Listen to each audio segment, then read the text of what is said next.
Les amis, bienvenue, j'espère que vous allez tous très bien, très content de vous retrouver pour cette nouvelle vidéo après 3 vidéos hier. Je crois 3 analyses aujourd'hui, en tout cas on va démarrer par celle de Tottenham-Chelsea, le match qui vient de se terminer à l'heure où je m'enregistre. Victoire donc des Spurs au Tottenham Hotspur Stadium, 2-0 grâce à 2 buts signés d'abord Oliver Skip qui en plus a fait un très bon match et je crois que c'est le premier but de sa carrière avec Tottenham, en tout cas en Première Ligue, mais je dirais même tout court de sa carrière. C'était pas le premier but en revanche avec Tottenham d'Harry Kane, c'est quoi 268e un truc comme ça, et c'était le second de la partie pour permettre donc aux Spurs de l'emporter 2-0 et consolider leur place dans le top 4 de Premier League. Bon, ils ont 2 matchs en plus que Newcastle, c'est vrai, mais désormais ils ont 4 longueurs d'écart et ils en ont 9 sur Liverpool, 14 sur Chelsea donc, qui reste englué à la 10e position, et on va beaucoup parler de Chelsea aujourd'hui. La honte, c'est un vrai désastre, il y a quelques chiffres, mais Todd Boehly là dans son siège, c'est une situation très très dure après avoir dépensé autant sur le mercato hivernal. Les chiffres, c'est 2 victoires sur les 16 derniers matchs de Premier League pour Chelsea, 1 but sur leurs 6 derniers matchs, toutes compétitions confondues, 3 sur les 10 derniers, 23 buts en 24 journées de Premier League. Un secteur offensif, c'est le naufrage, c'est la catastrophe, il se passe absolument rien et Graham Potter, pour moi, est au bord du précipice. Je vois pas comment il peut durer beaucoup plus longtemps que ça. Je vois pas comment il peut finir la saison dans ces conditions. Parce que, encore une fois, il y a la défaite, mais il y a la forme, il y a la manière. Et Chelsea a été extrêmement inquiétant aujourd'hui. Alors, j'ai quand même quelques images pour en parler. Déjà, on peut mentionner le 11 qui a été sélectionné par Graham Potter. C'était quasiment le même que contre Dortmund avec un changement. Il y avait plus de changements par rapport au match de Premier League d'il y a quelques jours. Mais grosso modo, l'équipe de l'expérience, avec pas tant de recrues du mercato hivernal, peut-être à part Enzo Fernandez et un autre Joao Félix. Sinon, on avait Ziyech sur le côté, Ziyech, mais pas Mudryk, c'était Sterling. Kai Havertz en 9, Loftus-Cheek, Fernandez, Chilwell et Reece James qui pouvaient être alignés ensemble pour la première fois en Première Ligue de l'ère Potter. Donc c'était un peu la même chose que contre Dortmund. Contre Dortmund, c'était pas si mal malgré la défaite. Donc il y avait l'espoir que Chelsea produise un peu plus. Mais moi, je trouve qu'offensivement, il y a vraiment une équipe qui ne fonctionne pas ensemble, qui se comprend pas. Il y a de la qualité individuelle. Moi, il y a beaucoup de joueurs que j'aime beaucoup. Joao Félix, j'aime beaucoup ce joueur. Mudryk, j'étais déçu de ne pas le voir démarrer parce que j'aime beaucoup ce joueur. Mais ça marche pas bien ensemble. Les gars se comprennent pas. Ici, sur cette action, moi, je trouve que Joao Félix, il prend pas la bonne décision. Peut-être qu'il y a juste un petit...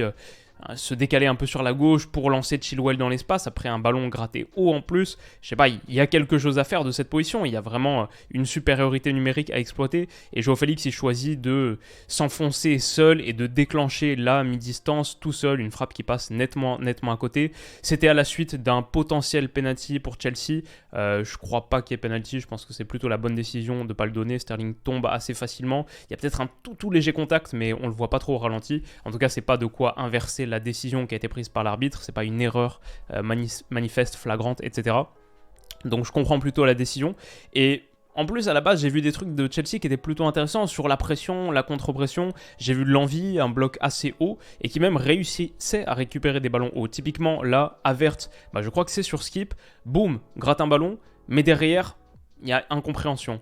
Ruben Loftus-Cheek, cette petite talonnade inversée pour trouver quelqu'un dans la course, un 1-2 rapide, une remise, elle est mal calibrée. Donc Enzo Fernandez doit revenir sur sa course. Pareil pour Kai Havertz, il doit modifier un peu, angler sa course de manière différente.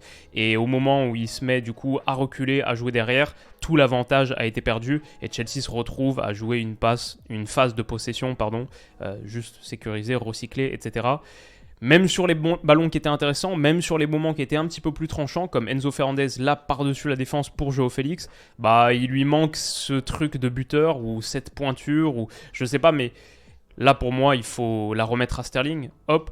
Et je sais pas vraiment ce qu'il veut faire, mais en tout cas, il réussit même pas à accomplir son geste parce qu'il est juste un poil trop court. Pourtant, il me semble être sur la trajectoire, c'est juste le geste qui est pas très bien maîtrisé. Peut-être qu'il manque tout simplement un numéro 9, un vrai attaquant de pointe axial à cette équipe. Parce que c'est ce qu'on voit sur le 11, bien sûr, avec Kai Havertz en 9 dans le 4-2-3-1, mais ça fonctionne pas. Derrière, Tottenham a eu des moments plus intéressants. À la récupération, ils étaient pas mal, même s'ils ont initialement quand même beaucoup subi sur le premier quart d'heure, les 30 premières minutes. À la récupération, ils montraient des choses intéressantes. Kulusevski, là, il passe un petit grand pont sur Chilwell, bien fait. Kane, super bien fait, ça reste un joueur délicieux. Moi, ce que j'adore avec Kane, j'en parle beaucoup, notamment cette saison, ce que j'adore avec Kane, c'est qu'il n'a pas besoin de toucher beaucoup de ballons pour être efficace. Un ballon de temps en temps, il le bonifie quasiment à chaque fois. Là, contrôle orienté, hop, superbe petite passe dans la profondeur pour Ben Davies qui s'est projeté. Et ensuite, quelques secondes plus tard, il touche le ballon dans la surface, hop, crochet extérieur, et il passe un petit pont dans la foulée sur Reece James. Thiago Silva doit revenir, mais ça fait corner et Thiago Silva se blesse sur l'action en plus. Très dur, je pense que c'est avec Kane qui lui retombe sur le genou derrière. Ça, c'est encore une mauvaise nouvelle pour Chelsea et pour les hommes de Graham Potter. Il doit sortir à la 19e minute de jeu, remplacé par Wesley Fofana. On espère que c'est pas trop grave pour lui et pour Chelsea parce que c'était une des rares satisfactions des Blues cette saison. Derrière, Oliver Skip, pas mal aussi. Typiquement, Chelsea commence à avoir Tottenham commence à avoir de plus en plus de qualité dans ses sorties de balles, notamment pour résister à la pression de Chelsea, pressing qui s'étiole un petit peu aussi, manque d'agressivité, de conviction au bout d'un moment. Et Skip là, il résiste bien à Sterling pour lancer une phase de relance. Voilà. Tottenham se sort de plus en plus du pressing de Chelsea. Il y a un petit imbroglio, là je l'en parle rapidement parce que mais je sais pas si ça vaut la peine d'en parler parce que j'ai quasiment rien compris. Ziyech qui se prend un rouge puis c'est checké à la VAR alors qu'il semblait avoir donné la décision grâce à la VAR, genre grâce à l'oreillette. Et en fait il va checker l'écran et finalement il enlève le rouge pour une petite altercation après avoir donné jaune à Havertz, on ne sait pas trop pourquoi. Très bizarre, bon je pense au final c'est la bonne décision parce que... C'était un peu léger pour prendre rouge, je pense, la main là comme ça sur l'épaule. Même si c'est un geste assez agressif, Emerson il exagère en mode x10. Je crois pas tout à fait que c'était rouge. Mais bon, ça prête à discussion. En tout cas, c'était une situation assez comique. Et derrière, mi-temps, Tottenham revient, marque au bout de 15 secondes. Par un ballon dévié et du coup dégagé, je crois que c'est Enzo Fernandez. Pas certain, mais je crois que c'est lui. Ça retombe dans les pieds de Skip, qui prend le dessus sur Joao Félix, qui déclenche, là, mi-distance. Kepa est peut-être pas absolument irréprochable, mais c'est une situation défensive qui n'a pas été gérée collectivement en tant qu'équipe. Il manque de caractère, encore plus avec la sortie de Thiago Silva, et ça fait 1-0 pour Tottenham. Ouais, coup dur pour les hommes de Graham Potter dès le retour des vestiaires. Quelque part mal payé offensivement, et là ils prennent le coup derrière la nuque défensivement, mais une équipe qui a plus d'osmose, plus de structure, doit jamais encaisser un but sur une situation comme ça. Là, on voit qu'il y a de vrais problèmes. Et puis après, offensivement, moi j'ai eu des moments vraiment désastreux. Genre là, il y a quelque chose d'intéressant à jouer. La ligne de Tottenham, elle est assez haute. Il n'y a pas de supériorité numérique évidente pour Chelsea, mais il y a quand même des espaces dans lesquels jouer. Joao Félix, il est parti beaucoup trop tôt, mais cette ligne, elle est même pas très bien alignée en plus. Et c'est que des gars qui se comprennent pas en fait. Enzo Fernandez, bon bah du coup, il tente une passe un peu directe comme ça à destination de Joao Félix, de Kai Havertz, mais Havertz, il doit pivoter, se retourner parce qu'elle n'est pas vraiment dans le bon sens ou parce que lui, il n'a pas vraiment lu ce que Enzo Fernandez voulait faire. Donc il doit se retourner un petit peu comme ça, ce qui fait là, hop. Et l'avantage est perdu, même s'il réussit à écarter de l'autre côté pour Hakim Ziyech, qui écarte un petit peu la ligne de Tottenham avec un placement proche de la ligne de touche. Et bah Reece James, il fait ce dédoublement intérieur, on le voyait venir d'ici pour soutenir l'action. Il fait ce dédoublement intérieur, mais quasiment sur Ziyech, il a quasiment failli le faire tomber, et il passe par-dessus le ballon comme ça. C'est des petits détails, mais pour moi c'est typique d'une équipe qui ne sait pas attaquer ensemble. Et derrière, Ziyech, il est un peu en déséquilibre du coup. Il réagit au dédoublement très proche de lui de Reece James. Et sa passe, elle est transmise dans un intervalle qui n'existe pas. Ça conduit Reece James à faire une faute, tout simplement. Et Tottenham récupère une équipe qui attaque très mal ensemble. Et puis, sur les rares moments où il y a eu des combinaisons dans le dos de cette ligne de Tottenham, là par exemple, avec une petite déviation, est-ce que c'est de Mount qui est rentré ? Pas sûr. Ouais, je crois, ouais, numéro 19, c'est lui. Kai Havertz, hop, surgit, mais encore une fois, un peu comme Félix tout à l'heure finalement, il lui manque une chaussure pour au moins, là, il touche le ballon avant et après il tombe, peut-être il obtient le penalty, mais là aussi peut-être tu manques d'un buteur, d'un vrai tueur, d'un neuf à la fin, au moment où Aubameyang en plus, mais ça c'est vraiment, j'ai eu de la peine pour Potter à ce moment-là parce que c'est le scénario catastrophe, quoi, le cauchemar de A à Z, au moment du coup où Aubameyang s'apprête à entrer à 10 minutes de la fin, c'est peut-être un changement un peu trop tardif, Aubameyang et Modric aussi, qui sont en train de sortir, d'enlever le survêt, corner pour Tottenham, et 2-0 avec le but d'Harry Kane. La déviation d'Eric Dyer, je pense pas qu'il y ait faute, juste il va aller chercher ce ballon et il y a un vrai mismatch à la base. Dyer sur Mount, Ça allait toujours être compliqué pour Mason Mount et du coup la déviation qui trouve Harry Kane. Ça fait 2-0. Les visages, non mais franchement c'est triste quoi. C'est tellement dur pour Chelsea et pour Potter. Les Blues, les supporters des Blues qui s'en vont avant la fin du match, à la 84e minute. Et donc, cette rencontre qui termine à 2-0, comme on l'a dit. Les chiffres, on peut les rappeler, 2 victoires sur les 16 derniers matchs de Premier League pour Chelsea, qui est donc 10e. Goal average, -2.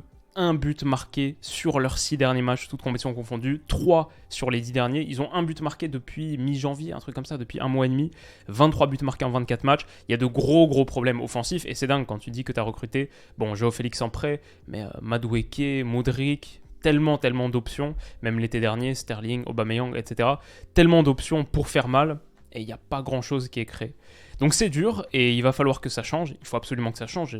Chelsea, avec tout l'investissement, le pari financier qui a été pris, etc. Même si on en a parlé dans le cadre d'une vidéo il y a quelques semaines, vous pouvez aller la voir. Je ne crois pas que le plan il soit tellement démesuré. Finalement, il est réfléchi dans le sens où ils ont pensé à des mécanismes comptables pour que ce soit pas trop embêtant. Mais s'il n'y a pas de qualification européenne, là, déjà la Ligue des Champions, c'est mort. S'il n'y a pas de qualification européenne tout court, niveau budget et fair play financier, ça va être de plus en plus dur à tenir quand même. Je pense qu'ils ont au moins budgété une qualif en Europa League, Conference League dans leur plan à la base. Et là, il faut que ça change. Donc Potters, dans les prochains jours, on pourrait avoir une nouvelle, je sais pas, moi j'ai lancé la vidéo là au coup de sifflet final, ça se trouve, je vais sur Twitter dans la foulée, il est déjà viré, je sais pas. Mais très tendu comme situation. Et pour Tottenham, on n'a pas tant parlé que ça, mais pour Tottenham, à la maison, la vraie belle opération dans un derby de Londres, finalement revenir à 4 points d'United, même s'ils ont quand même pas mal de matchs en plus, sans avoir été brillants, ils ont été solides et efficaces quand ils ont eu le ballon. Donc un grand coup de chapeau à eux. Voilà, grosso modo, pour cette vidéo, je vais arrêter et passer tout de suite sur United Newcastle, la finale de Carabao Cup. Normalement, si le match est correct, il y aura un débrief dessus, parce qu'un titre pour les deux, quoi qu'il arrive, ce sera un gros événement. Et enfin, ce soir, on se retrouvera pour Marseille, Paris Saint-Germain, bien sûr.